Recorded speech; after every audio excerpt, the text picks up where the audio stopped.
Welcome to a new time. Welcome to a new era. This ain't WCW. This ain't Monday Night Raw.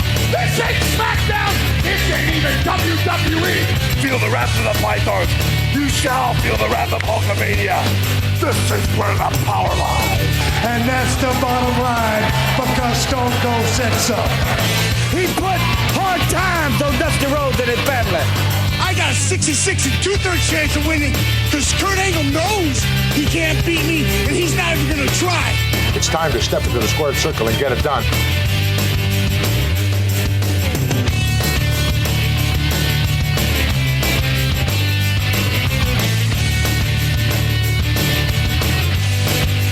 Welcome back, everyone, to Legends and Champions for this week. Andy here, coming to you from Weymouth, here in the United Kingdom. It's horrible. Not Weymouth. Weymouth is lovely. The United Kingdom is not so good, but the weather is absolutely dreadful. This is my normal weekly weather update. I need a jingle. Mike, can I have a jingle, please? Can I have a jingle for the weather update? No, it's very dark. It's very horrible. It's very murky. It's very wintry, which means one thing. Halloween's around the corner, which means our series of Halloween Havoc commences next week. There we go. How is everybody doing? My intros are getting more random each and every week. How's everybody doing? Hope you're all well out there in podcast land. Hope you're all doing good. Hope you're enjoying the wrestling. Hope you've all gotten over this past weekend's Wrestle Dream pay-per-view and the retirement of Bryan Danielson and just the way that pay-per-view ended was interesting, wasn't it? A lot of things have been happening in the world of professional wrestling. We now know on Netflix, Raw, SmackDown, NXT, the placeholders are there. We covered it on Team MOW's Facebook page the other day. They're in Canada, they're in the UK, and I think they're in other parts of the world as well. That's already showing. We have our second 2-hour Raw. Is people enjoying 2-hour Raw? I am. It means it's so easier to watch. And if you're a video games player, WWE 2K24 have dropped the Bray Wyatt pack. I'm really intrigued to know what people think about that Bray Wyatt pack. In fact, you know what? I'm intrigued to know if any of our team, if Mitch, Dimitri, Mike, Joe, if they play WWE 2K24. Because if they do, then I think we should have a challenge. And it should be the ACT versus LAC versus MOW versus I Seen a Movie to find out who is the greatest host in 2K24. Yeah, that's what we should do. Tumbleweeds rolling right now. Anyway, what's coming up this week on the show? Well, it's a change to what I was going to do. This past week, Mitch, Dimitri, and I were chatting in our hosts' Teams chat, and I think it was Mitch who said, I'd like to hear your thoughts on Vince McMahon. So, as much as last week when we did the Lost Show, and I said I was going to give you my thoughts on the Netflix documentary, I am, but I'm going to do it slightly differently. So this show is Vince McMahon. I'm going to be looking at the legacy. I'm going to be looking at the background. I'm going to be looking at some of his top matches. I'm going to be looking at some of the biggest controversies in his career. I'm going to be looking at some of the highlights. And I'm also going to be giving you my thoughts on the McMahon documentary. So this is a Vince McMahon show from start right the way through. And we do have a lot to get through in the next 45 minutes to an hour, however long we run. So we should do it, really, shouldn't we? But good old ACT. If you haven't listened to this past week's alternate commentary table, the guys picked up on my call out regarding the Blackpool Combat Club. And you know what, chaps? I made a mistake. And I'll put my hands up to it. I'll make a mistake because William Regal did not train every person in the BCC. I think he trained one and supported the others. But they will have a common link to William Regal. And I think the name stands. But this should be changed. I agree with you. It should be changed. So as far as I'm concerned, LAC and ACT, we're all friends here. Maybe we should come up with our own name. I don't know what that is, but maybe we should. Right, that's enough of me waffling. Let's go to a break, and when we come back, we're talking all about Vince McMahon. I'll see you after this.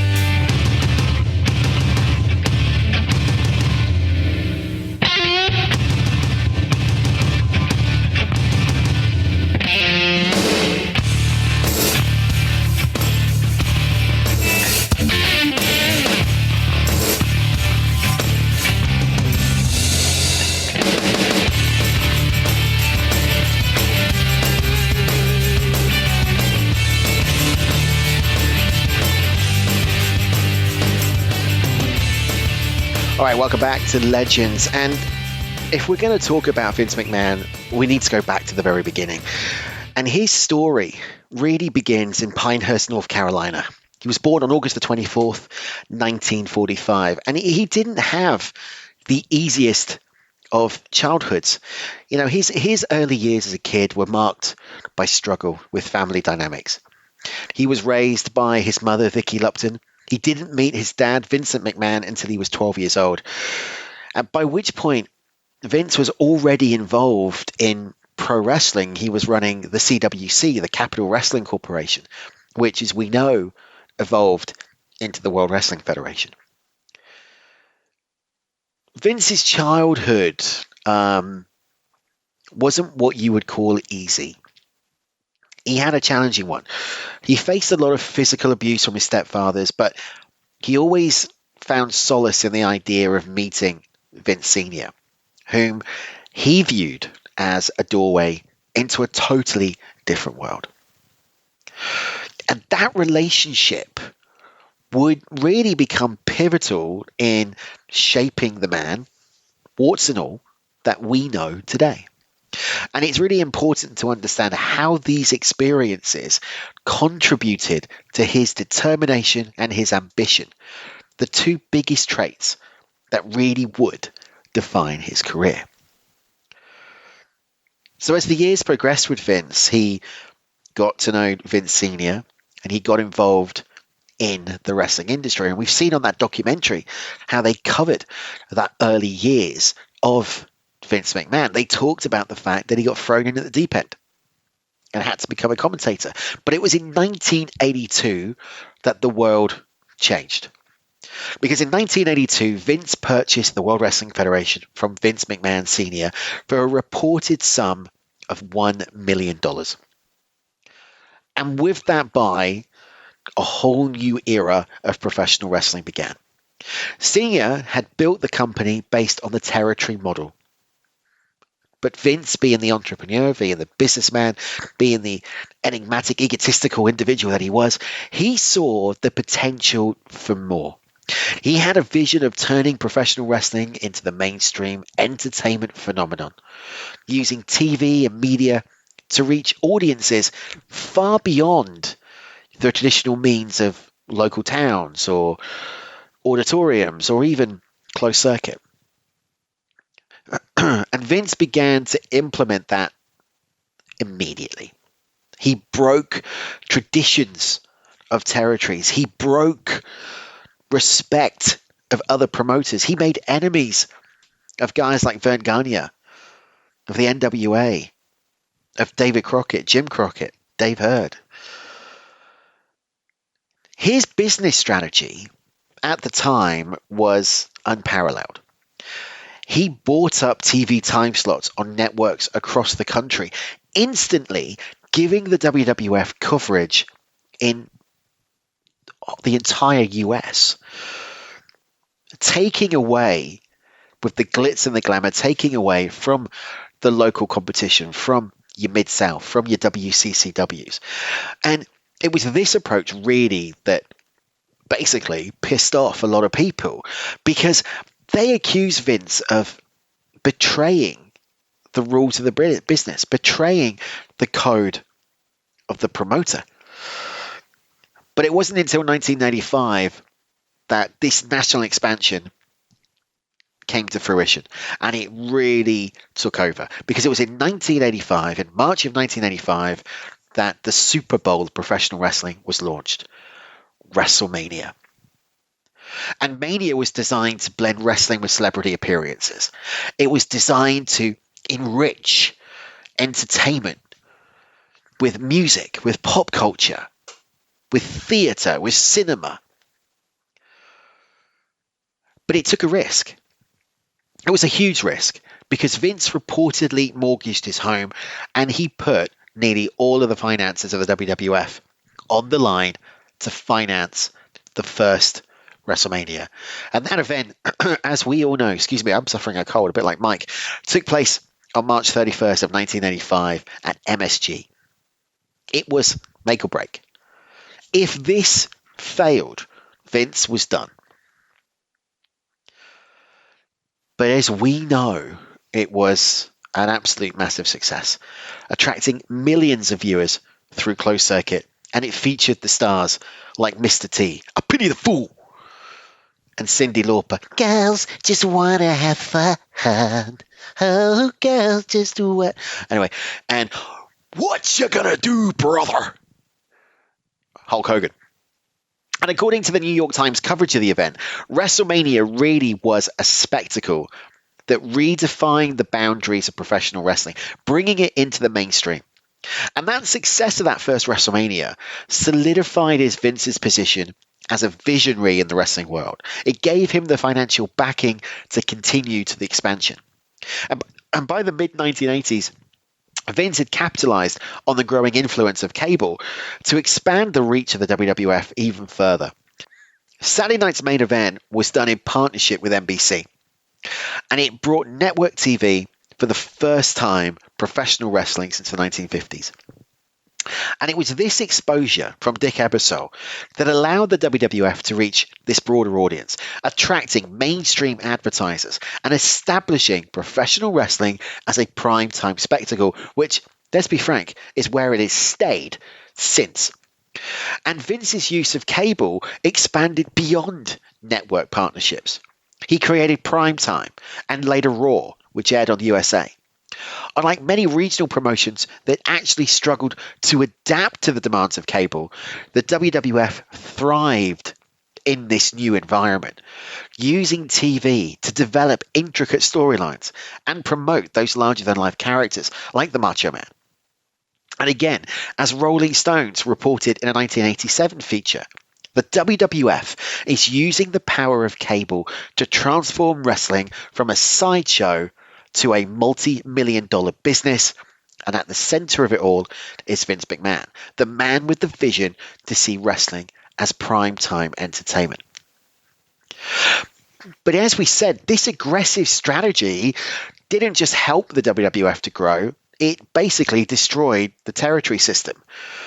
By signing away the top talent from the promotions and securing these TV deals, Vince made it practically impossible for smaller companies to compete. And some of the most prominent territories, like the AWA and Jim Crockett, really struggled to survive as Vince took away their big stars, like Roddy Piper, like Bobby Heenan, and the Nature Boy. The territory's inability to adapt to a national market and their lack of financial resources to compete with the WWE ultimately led to their decline throughout the 1980s. In 1986, PWI lamented the shift in the industry, noting that Vince has turned the wrestling business into a one-man show. Where there were once dozens of regional promotions, now only a few remain, and none have the media reach of the WWF. As his rise grew, as he became more power-hungry, more wanting growth and wanting recognition, he actually faced more scrutiny from both media outlets and fellow promoters. Vern Gagne, who was the head of the AWA, and Jim Crockett, who ran Jim Crockett Promotions, criticized Vince's tactics and accused him of unethical business practices. They argued that his approach disregarded the tradition and the history of the business in favor of a more commercialized, entertainment-driven product. And his relationship with the media was equally contentious. Whilst mainstream outlets actually praised his ability to market and expand what is a fairground spectacle. Many also criticized his focus on the spectacle over the sport. Vince's emphasis on scripted storylines, colourful characters, and outlandish theatrics, I cannot speak, led some purists to label the WWF as sports entertainment rather than pro wrestling. And in 1988, Vince famously said in the LA Times, "We make movies." And Vince was this polarizing figure because of that.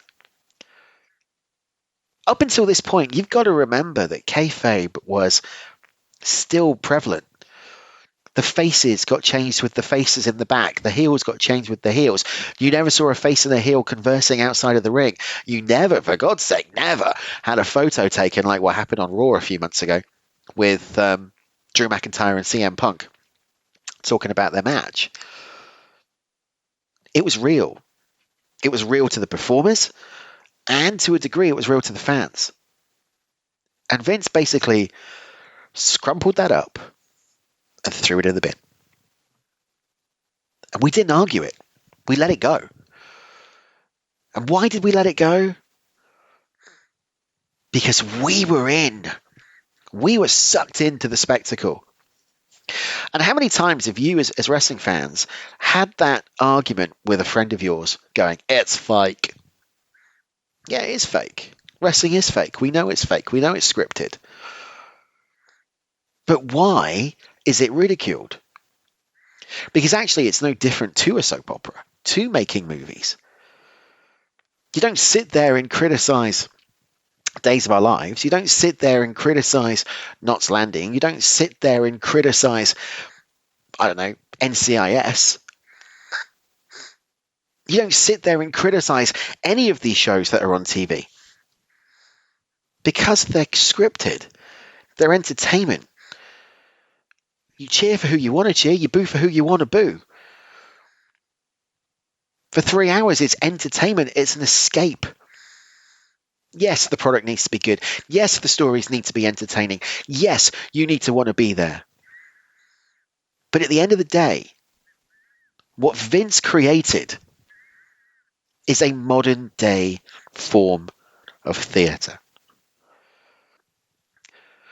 One of the things that has been heavily overlooked in the documentary, and I'll talk more about that later on, and it was brought to my attention by someone that I've met a few times, and that's a guy called Martin Goldsmith. And for those of you who don't know who Martin Goldsmith was, Martin Goldsmith runs a company called Event. An Event is based out of the UK. It's event merchandising.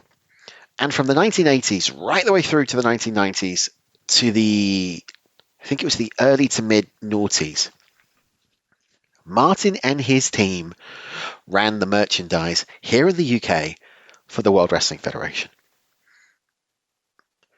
Every time you went to a live event, Event were there. Event were responsible for going out and getting the merchandise deals. They were responsible for appearing on things like QVC, the shopping channel, and doing the monthly World Wrestling Federation specials. And it was thanks to Event that the WWF could capitalize on this market. And it was also thanks to Sky, British Sky Broadcasting, that gave this global reach to the UK audience. Vince wouldn't have been profitable in the UK if it wasn't for BSB and for Event merchandising. But they never seemed to get any credit. All it's ever said is it was Vince's mind, Vince's passion. Yeah, it was, to a degree. But the global expansion of the WWF, the global expansion of professional wrestling, the legacy of Vince McMahon doesn't just come down to him. It comes down to a load of people in the background. People like Martin Goldsmith. People like B-Sky B. People like all of the execs at USA or CW Network or TNT. To the back office people in the office in Stanford. Without each and every one of them, Vince wouldn't be where Vince was. And we wouldn't have a product that we watch each and every week that has spawned 20 years of podcasting for me, that has spawned a radio career for Mike, that has given each of us hours upon hours upon hours upon hours of entertainment over the years.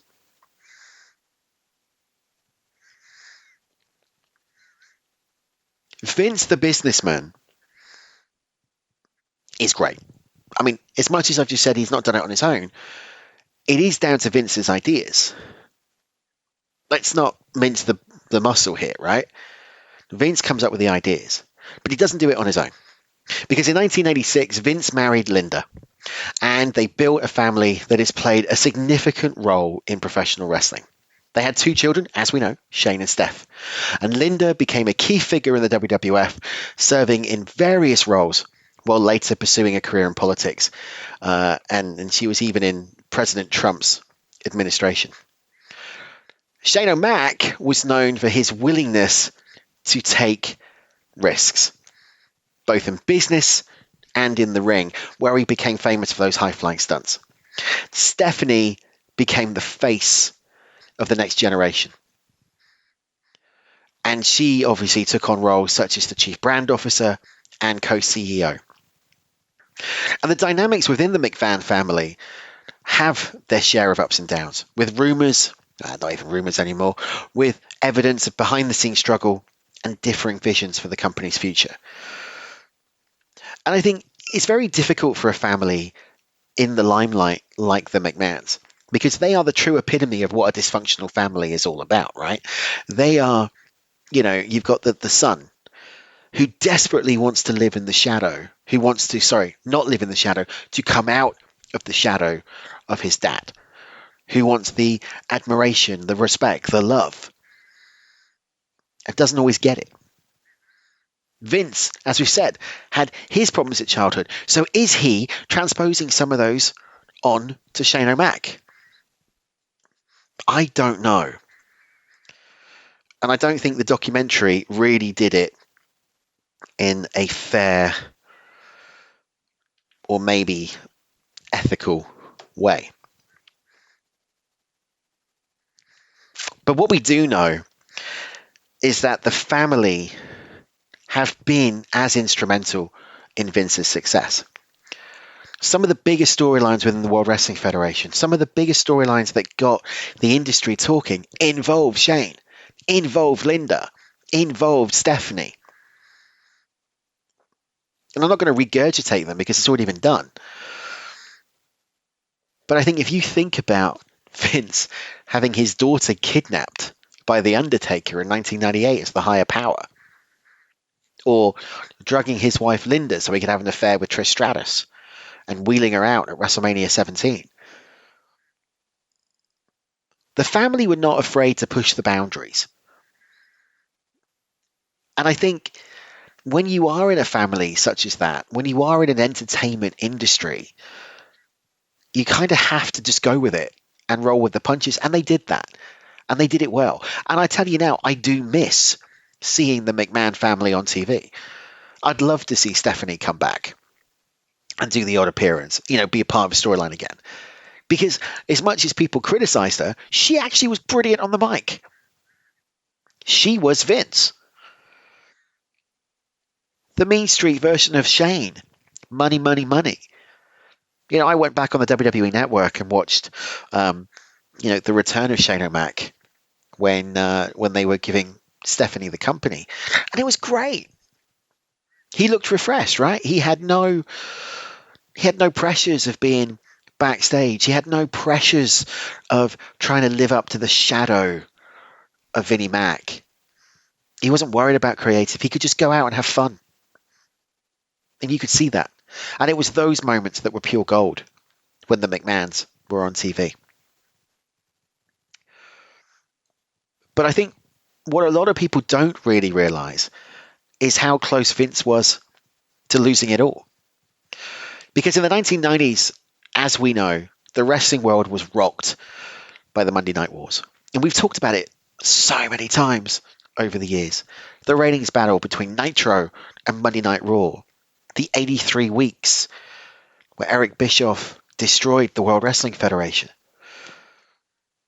The 83 weeks where Eric Bischoff used Vince's tactics against Vince, stealing the talent, bringing in Hulk Hogan, bringing in the Macho Man Randy Savage. But what it did do was it allowed Vince to do what Vince does best, being pushed. Using the mind of Vince McMahon to come up with something that pushes the envelope, that pushes the boundaries. This creative freedom, if you will. Because one thing we know about Vince is when he is confined, when he is chained in and he can't express himself, that is when the ideas suck. But when he was going up against WCW, he was desperate. He'd been poked, and you don't poke a tiger. Because when you poke a tiger, you're going to let loose. And that's what Vince did. Because he launched the Attitude Era. And you know what? I often have a conversation with a lot of people or whoever I do these shows with about one person saying the Attitude Era was the best era in professional wrestling. It was amazing. It was glorious. It was the golden era. The Attitude Era sucked. If you look at it now, some of it was good, but actually, how much of it? How much of it do you remember? It was known for 5 performers. The Rock, Austin, Triple H, The Undertaker, Kurt Angle. But it did what it needed to do because it made them survive. And as we know, in 2001, Vince bought WCW. And it was a shocking moment for wrestling fans because Vince bought my competition. And it was literally the end of an era. And it's only now that AEW is on the scene that there is anyone that can contest with WWE. And AEW are not doing a good job at it. But even with the WWE and Vince being the undisputed king of the castle, it wasn't smooth sailing for Vince and the company. If we look back on those Monday Night Wars, it's clear now just how close the WWE came to shutting its doors. Vince faced competition. He faced pressure from WCW, but he faced pressure from the internal struggles of a company that was losing money. And reports from that time suggest that Vince was weeks, maybe days, of needing to sell it or declare bankruptcy in the 90s. And also, there were controversies, and we haven't even got to those yet.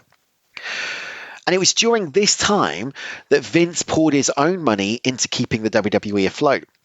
He cut costs where he could. He made behind-the-scenes changes to keep the company running. It restructured contracts with wrestlers. It trimmed down expenses. It doubled down on the pay-per-view model. But again, this resilience, this willingness to adapt, this willingness to go against the grain, to face the challenges, is what led him to survive. And it's why the WWE is still going.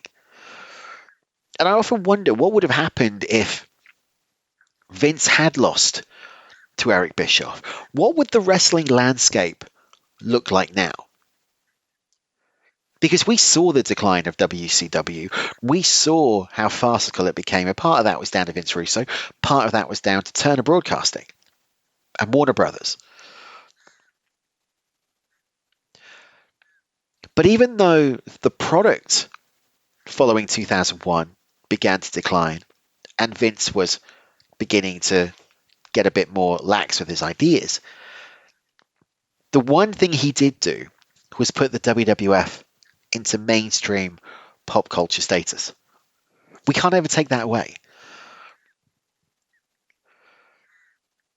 It also, ladies and gentlemen, led to a lot of mistakes outside of professional wrestling. You see, Vince is one of those people that is never happy. He is one of those people who thinks, you know what? I've made a success with the World Wrestling Federation, and now I'm bored. So I want to go back out and I want to do something different. So what did he do? He went into pretty much anything you could think of. And one of the most, if not the most, well-known venture outside of the WWE was the XFL. Launched in 2001, it was a joint venture between the WWE and NBC. The XFL offered this more entertainment, again, entertainment-focused, extreme version of American football. And it was a really bold move because, as we all know, American football is dominated by the NFL. And the XFL tried to make itself different. It wanted to incorporate some unique features like mic'd up players, sideline interviews, a more intimate, camera-friendly approach.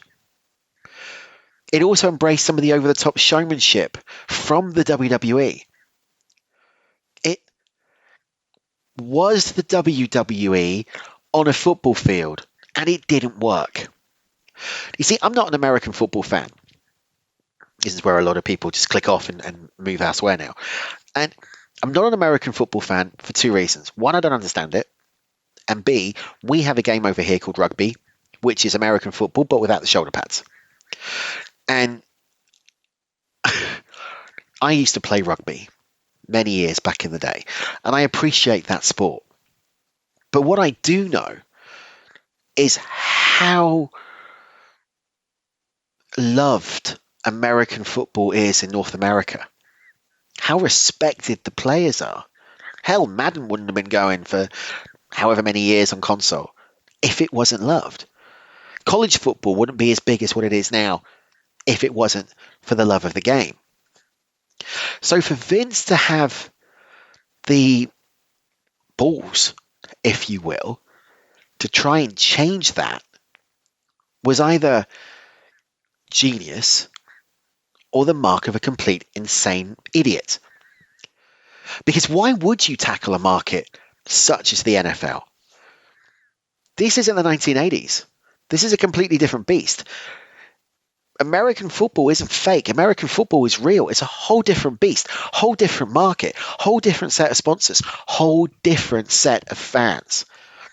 The crossover between wrestling fans and football fans is there, but not to this degree.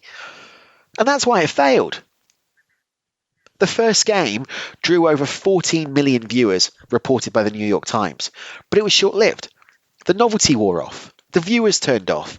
The league suffered from poor quality of play and criticism from both football purists and media outlets. They lost $70 million each on the venture. And Sports Illustrated characterized the failure of the XFL as a cautionary tale about trying to merge sports and entertainment, noting Vince's ability to entertain did not translate to the football field. But he wasn't done, because 17 years later, Vince McMahon, who was crying out for the limelight, did it again. And he launched the XFL 2.0. And he launched it in 2018 via Alpha Entertainment, a separate company where he used $100 million of his own money. And the revamped XFL launched in 2020 a more serious approach, focused on quality football. It was focusing on appealing to fans who were looking for an alternative during the NFL offseason. And in fairness to Vince, reviews for this one were more positive. The league showed promise. But what happened in 2020? The world shut down. COVID-19, the global pandemic, the global lockdown. It forced the XFL to suspend. Because they couldn't play games, because they couldn't host games, it filed for bankruptcy in April 2020 making another costly failure. It was bought, however, in August 2020 by Dwayne Johnson, along with their partners for $15 million, and they have plans to relaunch it once again. So in some ways, Vince's vision may have died with the XFL, but his lasting impact is still there for innovation. And it did, as we said, gain a bit more of a positive spin because Forbes described his second attempt as a noble effort to reinvent a product he always believed had potential. You've then got 1990, the World Bodybuilding Federation. So in 1990, he launched the WBF. He was aiming to create a flashier, more entertainment-driven alternative to bodybuilding competitions like those run by the IFBB, the International Federation of Bodybuilding and Fitness. But again, key word here, flashier, more entertainment. The WBF's pitch was pretty straightforward. Inject the spectacle of professional wrestling into bodybuilding. Offer higher prize money, create larger-than-life personas for the bodybuilders involved. He even launched a new magazine called Bodybuilding Lifestyles to promote the WBF. ICAPRO became one of the main sponsors of the World Wrestling Federation, which was also a bodybuilding supplement used by the WBF. But like the XFL, almost 11 years later, purists hated it. Purists wanted the traditional competitions offered by the IFBB. The over-the-top theatrics didn't resonate. And in 1992, 2 years after it debuted, it folded. And Muscle and Fitness said the WBF's failure showed that even the power, the promotional power of Vince McMahon couldn't overcome the intense traditions and expectations of the bodybuilding community. They tried to actually make movies, and in 2002 they founded WWE Studios. The aim was simple, to use the roster to create movies. They could capitalize on the star power that they already had for box office success. And originally, there were some pretty good ones. You know, The Marine, which featured John Cena, was released in 2006. I'm sure Joe and Mike have already covered it, and I've seen a movie. And in 2006, we also had See No Evil with Kane. But they weren't liked. Fans didn't flock to see them. Most films struggled at the box office. But Vince's commitment to the venture allowed the studios to build a more diverse portfolio. And by the 2010s, it shifted its focus to co-productions and partnerships with people like Netflix. The approach resulted in more successful releases like the 2019 biopic Fighting With My Family, based on the life of Soraya. Great film. It's a really good film, actually. But again, this is Vince McMahon trying to be more than Vince McMahon is. He wanted to be recognized in the industry, in the entertainment industry. He didn't just want to be seen as the wrestling promoter. He wanted to be seen as one of the big powerhouses in Hollywood. And he never got there. He never achieved it. The Hollywood Reporter said that while the studios never became a major player in Hollywood, it did play a strategic role in keeping the WWE stars visible to mainstream audiences and helping to expand the reach beyond wrestling. And it does make you think that now we've signed this massive deal with Netflix and they're part of Endeavor, does that mean studios could be restarted again? The last one was his vision beyond the WWE, Alpha Entertainment, which we've already referenced. And he wanted to explore ventures outside of wrestling. And as we said, the primary purpose of Alpha was to fund the XFL, but it was also seen as a vehicle for other projects that he might want to pursue outside of the WWE. And what Alpha Entertainment represented was Vince's willingness to take risks and invest heavily in his vision, even at his age. Let's go to a quick break. And when we come back, we'll talk more about Vince McMahon, his legacy, and the controversies of his career. I'll see you after this. If you like McGuire on Wrestling, you need to subscribe to the free McGuire on Wrestling podcast feed. Not only do you get access to the show a day early, but you also get free bonus content every week. Share a laugh with Mitch and Dimitri on the alternate commentary table. Oh, I'm Cody Brown. Look at me. Now, if this was Damian Priest, he'd apologize. He probably would have apologized. Follow along with the film career of one of wrestling's biggest stars with We've Seen a Movie. Basically, I'm just watching John Cena play his wrestling character. If John Cena was a raging alcoholic Atlantic City mooch before this. Get all these shows, exclusive interviews, and more for free by subscribing to McGuire on Wrestling, wherever you get your podcasts. So Vince McMahon's career has been marked by more than just triumph. In many ways, his legacy is defined by controversy and scandal. From legal battles, accusations of misconduct, to decisions that have sparked heavy criticism from fans, wrestlers, and insiders. Vince has faced a range of challenges that have put both his empire and reputation to the test. So let's have a look at some of those now. And we're going to kick it off with one of the earliest and most high-profile controversies that Vince faced was the steroid scandal that rocked the industry in the 1990s. During this period, we know anabolic steroids were rampant in professional wrestling, not just in the WWF, but in WCW and in the NWA.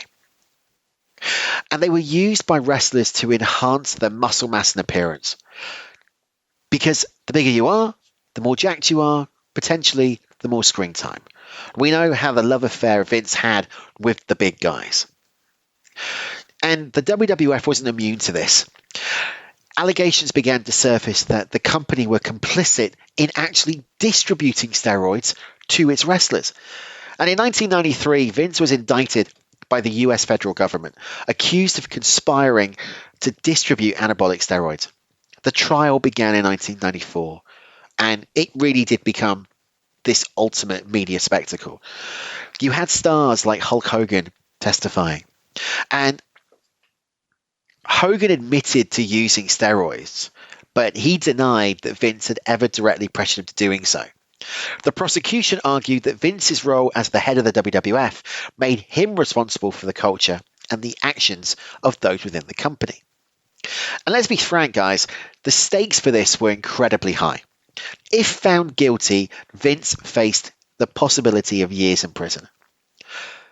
That would have led to the collapse of the WWF at a time when it was already struggling with its popularity. Now, bear in mind, in 1991, they had received criticism for Sergeant Slaughter and the Iraqi War gimmick. Ultimately, however, Vince was acquitted of the charges. The scandal damaged his reputation beyond repair, and the WWF shifted its approach to focus on the smaller guys, the more agile wrestlers, distancing itself from that muscular image that defined the 80s. And I think that's really where you saw the guys of the Hitman and the Heartbreak Kid begin to get more TV time. This new generation, you can't see it, but the inverted commas new generation of WWE superstars. But this trial and the surrounding media circus, it really did leave a lasting stain on Vince's reputation, but also demonstrated his resilience. And he emerged from the scandal, he refocused the company's energy, and he steered it back into the mainstream. Then, one of the most infamous moments within wrestling history actually took place at a WWF pay-per-view. And I think myself, alongside many people at that time, bearing in mind, we were teenagers when this happened, believed it was storyline. Didn't realize it was real. And that was Vince McMahon and Bret the Hitman Hart and the Heartbreak Kid Shawn Michaels. The Screwjob. Montreal Screwjob at the 1997 Survivor Series. And we're going to talk more about that moment in history in a few weeks' time when we cover the Screwjob itself. But the Screwjob really did change how fans viewed wrestling. and shattered the illusion that storylines were separate from real life drama. For Vince McMahon, it was also a turning point. He leaned into this public perception and created Mr. McMahon. And while it was a pivotal moment in wrestling history, the Screwjob remains controversial.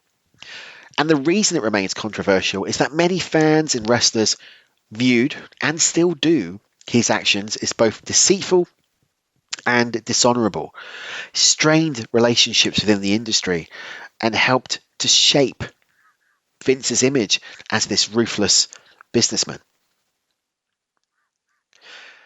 2007 wasn't a good year for Vince. It wasn't a good year for the World Wrestling Federation.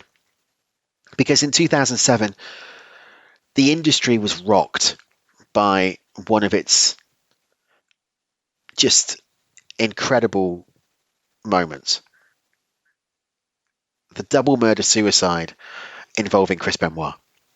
Now, Benoit was a highly respected wrestler, and I'm not going to go into it, but the tragedy really did shock fans and the public, and it led to this scrutiny on the wellness policy and the company's approach to head injuries. The one good thing about this was that it brought to light the issue of concussions and CTE, chronic traumatic encephalopathy. I can't even say it. A degenerative brain condition found in athletes with a history of head trauma. And the autopsy revealed that Benoit's brain was damaged, likened to that of an elderly person with Alzheimer's. And, I remember doing the original Squared Circle, and Lee and I, my broadcast partner at the time, we shared some text messages because I think it was the Sunday of a pay-per-view. There was an ECW pay-per-view, I think. And I messaged Lee and went, have you heard this news? And he went, no. And it was like, there's rumours that something's happened. Benoit hasn't arrived. And then the Monday, we were chatting all the way through the day as news was coming out. And I remember getting a call from Lee, and it was about 3 p.m. UK time. And Lee said to me, we need to do something. Do you want to do something? And I went, yeah, fine. So I went and I recorded the Benoit show. And how different a couple of hours was. Because I remember going to Lee's, and he did this amazing opener. Just incredible. There was a hybrid of some of the news reports. And as we were going live, it came out. The news broke that it was Benoit. And I just remember to this day the feeling of shock and covering that and just going, wow. For the first time, kind of going, really? Did we support this?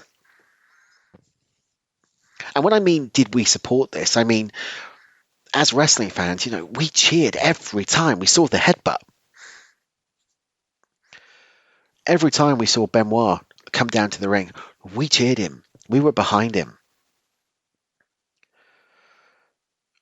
And even after some of the things that had happened in the WWE prior to that, some of the pushing the envelope things about, Katie Vick, we still cheered it. Still supported it. And I will be honest with you, I had a conflict of faith. I was sat there going, is this right? Is this true? Should I still be here? Should I be a wrestling fan still? Should I be watching this? And I think a lot of us at that time that had been following it for years had similar thoughts. But what did we do? We went back to it. We watched it again. And we carried on. And we let it go. And part of that was because of Vince. Part of that was because of McMahon coming out and saying we're gonna do things differently. And I remember the fact they did the "Who Killed Mr. McMahon" angle. And he got in the car, and you blatantly knew they hadn't killed him. Come on, it was storyline. And it was just a really weird time.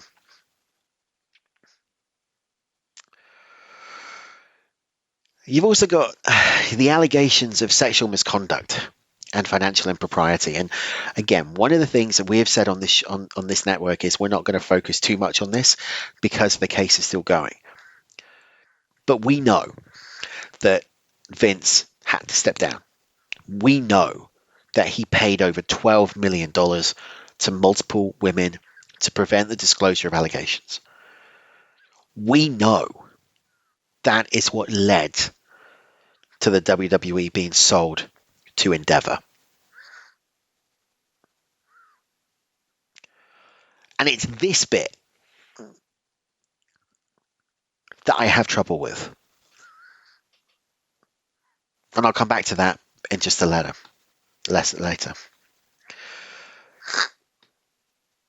The controversies continue, though, because actually, if you look at it, he has been criticized by the treatment of talent, the culture of the workplace. Wrestlers have spoken out about their grueling schedule, limited benefits, the pressure to perform even when injured. The classification of them as independent contractors rather than employees has always been a bone of contention. It limits their access to health insurance and other benefits. And stars like Jesse Ventura to more recent stars like Daniel Bryan and CM Punk criticized the approach to talent relations, alleging that Vince has used his power to control and stifle creative freedom. And while it is fair to say that Vince's business practice helped make him a WWE a global brand, they also made him a target for accusations of exploitation and unfair treatment. In 1999 at Over the Edge, Owen Hart fell from the rafters whilst performing for the company. This incident, possibly more so than Benoit, devastated the wrestling community. It raised questions not only about safety practices, but about ethics. Should the show have continued? Vince has gone on record and saying the show must go on. But was that the right thing to do? And I don't think there is a right or wrong answer here, because you've got some fans who are saying the show should have stopped and other fans are saying the show should have continued. I'm in the camp, it should have stopped. The man died in the ring, for God's sake. And it's the death of Owen Hart that led to massive criticism of Vince's leadership, and it raised concerns about safety measures in place. It's still talked about to this day. And I am genuinely shocked that the documentary on Vince didn't focus on this more. And I feel quite rightly for Martha to want to go out and still get justice for Owen. We then talk about money. We go back to 2018 because the WWE's partnership with Saudi Arabia has always been controversial, but none more so than the 2018 Crown Jewel. Now, the event was overshadowed by the murder of journalist Jamal Khashoggi, and it led to public outcry. Everybody got involved. Even the President of the United States got involved. And multiple wrestlers, like Kevin Owens, expressed concern and discomfort about performing in the country given its lack of human rights. But Vince, being the businessman, ultimately decided to carry on and continue with the show. And that drew backlash from fans and from media. And again, it goes back to this ethics question. What lengths would Vince go for financial gain? And it also led to ongoing discussions about the role of the WWE in international politics. So we can see that Vince's journey is not just about the rise of a media mogul. It's about complex and quite often deeply problematic realities of power, of control, of ambition. And while his vision transformed professional wrestling, it came at both personal and ethical costs. And whether you view him as a genius, as a villain, or something in between, there is no denying that Vince's impact on the world of sports entertainment will be felt for generations to come. Coming up after this, the top matches of Vince's career. We'll see you after this.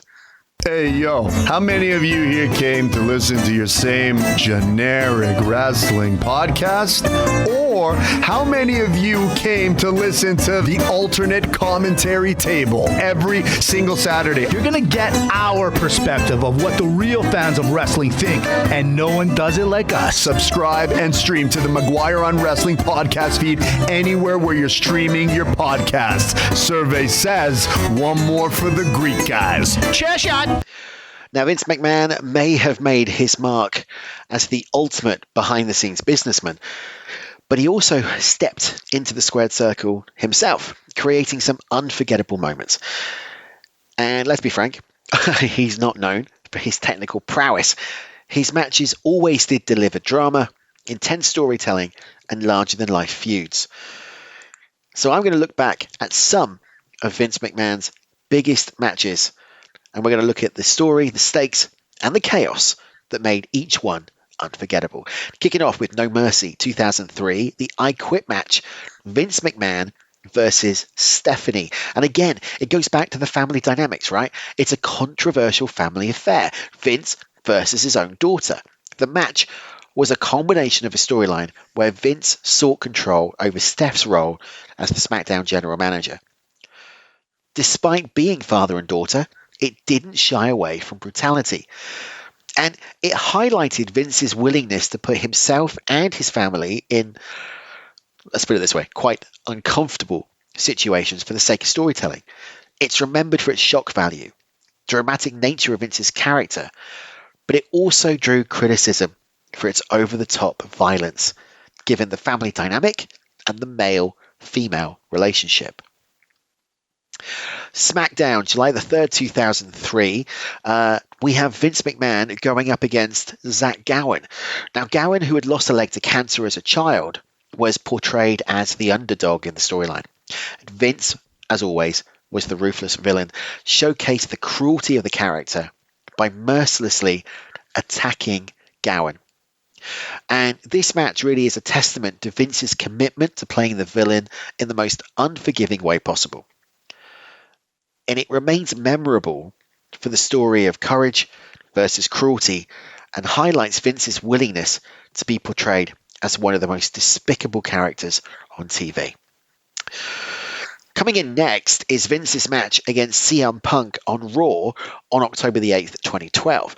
And this clash came at the height of CM Punk's run as the champion, where he had aligned himself with Paul Heyman and adopted this more rebellious anti-authority persona. Vince's, at this point, rare return to the ring was designed to reignite the tensions between WWE's authority and Punk's character, creating a wild brawl that spilled outside the ring and involved kendo sticks and blood. At number 7, we're going to go to Backlash 2006, one of the most bizarre matches in Vince McMahon's career, as it was Vince and Shane taking on Shawn and God. This match was part of Vince's feud with HBK, where he used sacrilegious themes to mock Michaels' real-life religious belief. The match itself featured over-the-top antics and Vince's signature style of dramatic storytelling. And, this one stands out for its sheer audacity, showcasing Vince's willingness to push boundaries and embrace controversy. And really, it's not remembered for its classicness ability. It's referenced for the audacity of what he was doing. Next up is a Buried Alive match between Vince and The Undertaker at the 2003 Survivor Series. The storyline was simple. Vince, in his heel persona, was determined to bury, pardon the pun, The Undertaker's American badass incarnation once and for all. And Vince took a beating, but he won with the help of Kane. And this match is notable for his willingness to take a physical punishment and sell. And it's classic Vince's role as a sacrificial villain, doing whatever it took to advance the storyline. Vince McMahon and the Nature Boy Ric Flair are no strangers to controversy, and at the Royal Rumble of 2002, they took part in a street fight, and it was part of a storyline where Vince and Flair were co-owners of the WWE, with their feud coming to a head in this physical, no-holds-barred encounter. Flair was known for his wrestling prowess, put on a classic brawling performance. And the match really was a throwback to Flair's wrestling style and Vince's willingness to take bumps and to fight in a hardcore style. And it really does remain a fan favourite and one to go back and watch. We've then got the street fight, WrestleMania X7 2001, between Vince and Shane. And this is the emotional, chaotic match. And it was part of this complex WCW family betrayal and Linda McMahon storyline. The match featured classic McMahon drama, with Shane delivering that amazing leap from one corner of the ring to the other and crushing a trash can, onto Vince. And it's a standout moment from one of the greatest WrestleManias of all time. One of the most overbooked WrestleManias of all time, but that's a different story. And it really did showcase Vince's willingness to mix personal and professional storylines to create compelling television. Sticking with WrestleMania 19, 2003, is the street fight, again, against the immortal Hulk Hogan. And this was marketed as a match 20 years in the making, pitting Vince against the man who helped make his company global, but also the man who Vince considered was, a traitor. It lived up to expectations. And finally, a steel cage match at St. Valentine's Day Massacre in 1999, as Vince, playing off this Mr. McMahon, Steve Austin rivalry, saw Vince take a brutal fall from the cage to the announce table and took a beating from Austin. And it's also known for us seeing the debut of Paul White. Yeah, right. We move on from that one. But Vince's career in the world of professional wrestling and beyond has been filled with iconic moments, shocking decisions, and dramatic turns. You've got the birth of Mr. McMahon in the late 1990s following the Survivor Series. You've got them buying WCW for $2.5 million. The ending of this era of competition. You've got the launching of the WWE Network in 2014. And this was launched because Vince wanted a channel. He wanted to be recognized. He wanted to be considered, as I said at the beginning, one of the best in entertainment. And he didn't get that. He didn't get any sort of uptake from the networks. So he said, sod it, I'm going to go and do it myself. And he did. And that WWE Network has been going for over 10 years. And unfortunately, it's coming to an end in the end of December. And they still haven't said what is going to happen to the classic content. But not only did it break the mold in terms of giving wrestling audience its own mainstream channel, it was one of the first to adopt OTT, over the top streaming. Vince broke into streaming before streaming was cool, damn it. He changed the pay-per-view landscape. No longer fans had to spend $60 on a pay-per-view. They got it all for $9.99 a month. including WrestleMania. And it's really set the scene for what is happening now with AEW being on Max, with the WWE being on Netflix. Who knows where Amazon Prime is going to fit into this? In 1999, Vince took the WWE public at the NYSE, an event that proved so synonymous that it is still talked about to this moment. The IPO investment provided the WWE with a massive influx of capital, which allowed Vince to expand the reach of the business and solidify its financial future. But going public also made the WWE a more mainstream entertainment brand because Wall Street was taking notice of its profitability and its potential. And actually, what you could say about this was the final piece of the puzzle, right? Vince wanted national and global domination, but it was still a family business. Still wasn't taken seriously. Now it's public. Now you've got shareholders. Now your achievements are being recognized on the global scale. You're being held accountable by more. And it's never been done since. And it never will be done again. But you've got to think the biggest moment is Vince taking the WWE to being a global entertainment empire. And it's not just one single event. It's a culmination of everything. From buying the WWF in 1982, to kicking off WrestleMania, to securing global TV deals, to running sellout events in the UK and Europe, to breaking Canada, to heading to Saudi Arabia, to now selling the company to Endeavor to form TKO.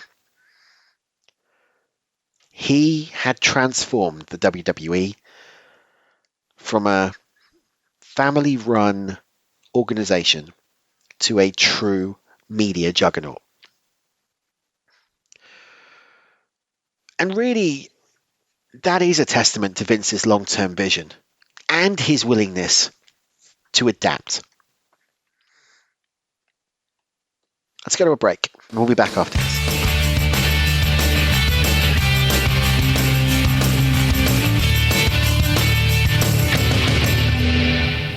All right, let's talk about the documentary. So I'm not going to go into detail on it. I'm not going to go episode by episode, blow by blow, because it's been done. Every man and his dog has done it. Do I think the documentary was a fair representation? That is a question that has been asked a lot. Not just by wrestling journalists, by wrestling fans. And I actually don't think it was. I just hit my mic. I don't think it was a fair representation. I think the documentary makers wanted to do what any documentary maker does, and that is focus on the negatives. And by God, there are a lot of negatives, and we've seen that just from today. But I think what the McMahon documentary showed was this age-old concept of a person not knowing where the person finishes and where the performer begins, and where the performer finishes and where the person begins. In essence, they're one. And we've seen that throughout the years with people like Ric Flair, who lives and breathes the gimmick, who believes that Richard Flair is Ric Flair. And I think that is kind of telling of Vince. I think Vince is a very troubled individual. I think there is more going on with Vince, and I don't know. I think there's more going on with Vince than we know or we ever are going to know. I think that Vince runs at 200 miles an hour and doesn't really think of the consequences of his actions. I don't think Vince takes a moment to think about how it's going to impact other people, and I don't think he cares, quite frankly. I think Vince is about wanting to succeed, and Vince wants to make money. But I do wonder if over the years Vince has evolved into this. And I kind of look back on it and go, who's to blame for that? Has Vince always been like it? Or have we as wrestling fans helped to contribute to that? We've cheered when the storylines have been dreadful. We've cheered when they've done angles like we said about Katie Vick. We've cheered when he's pulled off a man's fake leg. We've cheered when he's seen having an extramarital affair. We've cheered when he's brutalized his son or brutalized his daughter. We've cheered when he drugged his wife. And I go back to something that, again, the ACT guy said about, we wouldn't be here without Vince. And you know what? They are absolutely right. We wouldn't be here without Vince McMahon. And that needs to be said. Without Vince doing WrestleMania and his vision of what professional wrestling should be, none of us, Mike, Joe, Mitch, Dimitri, me, you listening to this, you reading the Team MOW Facebook pages, you listening to Wrestling Observer or reading Dave Meltzer, we wouldn't be here. And for that, we have to say thank you, Vince.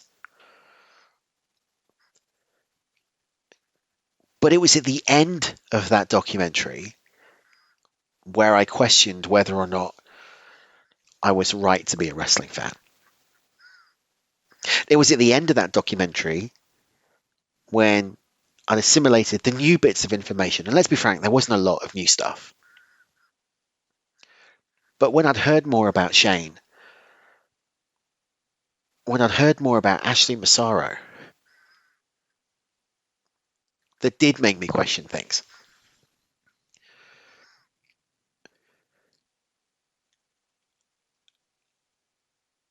If what Vince has done is true, then he deserves everything the court of law will give to him.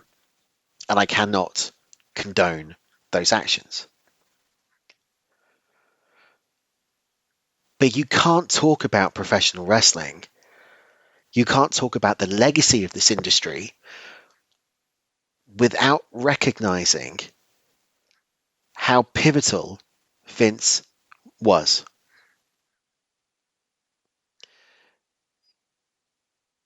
Could you sit there and go, Eric Bischoff could have done what Vince did?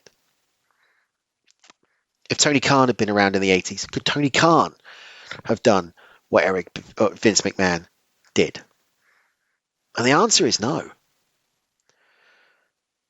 Vince is a genius in a lot of ways. He's also a wild card in a lot of ways. And I think if Vince is properly controlled, you get the best out of him. But if he's not controlled, if he's allowed to do what he wants,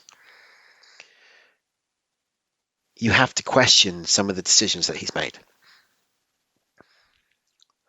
I won't be watching that documentary again because there's nothing for me to see. For the hype, it didn't live up. And this goes back to what I call the Guardians of the Galaxy syndrome. What do I mean by that? Well, very simple. When Guardians of the Galaxy first came out as part of the MCU, no one had any feelings about it. Nobody knew who they were. Nobody knew who the characters were. Nobody had any sort of feeling either way. And it took us by storm. It became the biggest, most anticipated Marvel film of all time. So when Guardians 2 was announced, the hype was there. We all went, yay! Star-Lord's coming back. It's going to be better than the first one.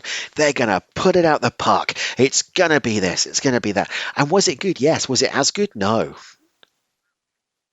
And then Guardians 3 came out and it wasn't as good as Guardians 2. Why is that? Because the hype never lives up to expectations.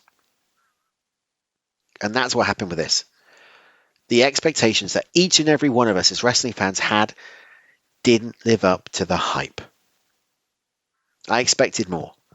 I expected more, and we didn't get it. If you're new to wrestling, then it's a great insight into the man, into his successes, but also into his disturbed side. I am surprised that Netflix have aired it, considering the deal and the fact that Raw, SmackDown, and NXT are moving there from January. I am surprised. But I'm also not. Because if you think about it from a business perspective, this is great. What are we talking about? What is the whole world still talking about? Mr. McMahon. It's currently number 6 in the UK Netflix charts. Still being watched. Netflix are going to ride this wave all the way to January when they go, that's what he was. This is what it is now. And if the WWE have got any sense, they will do that as well. So how should we assess Vince McMahon's legacy in professional wrestling? On one hand, he is undeniably a visionary who transformed a sideshow into a global entertainment powerhouse. He's created iconic moments, unforgettable characters, and a brand that transcends generations. But on the other hand, his relentless drive for control and success has been accompanied by controversies and accusations of toxic work environments. This complex duality of Vince McMahon leaves us with a figure who is both admired and loved and criticized. A man whose life is as dramatic as any story he's ever put on screen. And ultimately, Vince's story serves as a reminder of the cost of ambition and the impact of one man's vision on an entire industry. His journey is far from a simple hero's tale. It's a story of power, perseverance, triumph, and the moral, grey, and ethical areas that come with building an empire. And let's face it, folks, 10, 15, 20 years from now, we will still be talking about Mr. McMahon. All right, that's it for this week's edition of Legends and Champions. Bit of a bumper one this week. Kind of hope you've enjoyed this look back. I didn't know where to really go with this, so I kind of wanted to look at the pros, the cons, the moments, the matches, to kind of present this all-round view of Vince McMahon. But I think whatever you think of Vince, it's an individual, personal perspective. Each of us have to decide, as wrestling fans, what we think of Vince McMahon and make a judge by our own moral compass as to whether or not we think he's a good, a great, a bad, or a downright despicable man. And none of us can do that for anybody else. All right, coming up this week on the Maguire on Wrestling Network is another week packed full of shows. On Saturday, Mitch and Dimitri will be back with ACT, the alternate commentary table. And I'm hoping I'm still a member of the Greek World Order. I've never got my t-shirt, guys. Where's my t-shirt? I want my t-shirt. Where's my t-shirt? On Sunday, Mike is back with Maguire on Wrestling, of course, with Dave Meltzer. He's going to be talking about the top 5 news headlines and all the latest action from the world of professional wrestling. And I'll, of course, be back next week talking more about the golden era of professional wrestling. If you want to get in contact with me, Mitch, Dimitri, Mike, Joe, or anybody else from the MOW team, then head over to Facebook and join the Team MOW Facebook group. Or head to Maguire on Wrestling, where you can listen to all of the archives. And you subscribe to us on any podcast provider by searching for McGuire on Wrestling, and you will get us for free each and every week with normal shows like what we're doing now, plus bonus shows. All you need to do is make sure you hit subscribe, and you will get the latest episodes as they drop to your podcast provider. And all that's left for me to say is thank you for joining me. I hope you've enjoyed it. It's been a weird one. Like I said, didn't know where to go with this. It's been a weird type of show. I hope you've enjoyed it. I'll be back next week, but until then, take care, so long, and I will see you at the matches. Bye-bye now.